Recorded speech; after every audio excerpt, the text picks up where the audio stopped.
എവിടെയാണ് വെട്ടേറ്റത്? പരിക്ക് ഗുരുതരമല്ലെന്ന് പോലീസ്. കൂടുതൽ വിവരങ്ങളുമായി ജീവ് ടോം മാത്യു ചേരുന്നു. ജീവ്, എപ്പോഴായിരുന്നു സംഭവം? ആരായിരുന്നു ആക്രമണത്തിന് പിന്നിൽ? ഇന്ന് ഉച്ചയ്ക്ക് ഏതാണ്ട് 11 മണിയോട് കൂടിയാണ് സംഭവം നടക്കുന്നത്. കല്ലാറിന് സമീപം അദ്ദേഹം വൈറ്റ് മിസ്റ്റ് എന്ന പേരിലൊരു റിസോർട്ട് നടത്തുന്നുണ്ട്. ഇതിന് സമീപം കുറച്ച് സ്ഥലവും അദ്ദേഹത്തിന് സ്വന്തമായിട്ടുണ്ട്.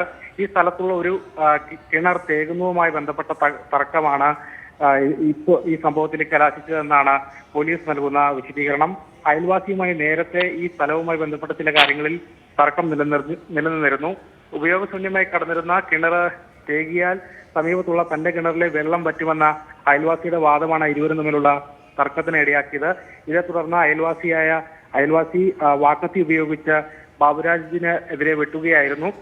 കഴുത്തിന് നേരെയാണ് വെട്ടിയതെന്നാൽ അദ്ദേഹം ഒഴിഞ്ഞു മാറിയതിനാൽ നെഞ്ചിലാണ് മുറിവ് ഏറ്റിരിക്കുന്നത്. ഉടൻ തന്നെ ബാബുരാജിനെ അടിമാലിയിലുള്ള മോർണിംഗ് ആശുപത്രിയിൽ എത്തിച്ചെങ്കിലും അവിടെ നിന്ന് എറണാകുളത്തേക്ക് കൊണ്ടുപോവുകയായിരുന്നു. പരിക്ക് സാരമുള്ളതല്ല എന്ന നിലപാടാണ് പോലീസ് ഇപ്പോൾ സ്വീകരിക്കുന്നത്. അയൽവാസിക്ക് വേണ്ടിയിട്ടുള്ള തെരച്ചിൽ പോലീസ് ശക്തമാക്കിയിട്ടുണ്ട്. വിവരങ്ങൾ നൽകിയത് ജീവ് ടോം മാത്യു.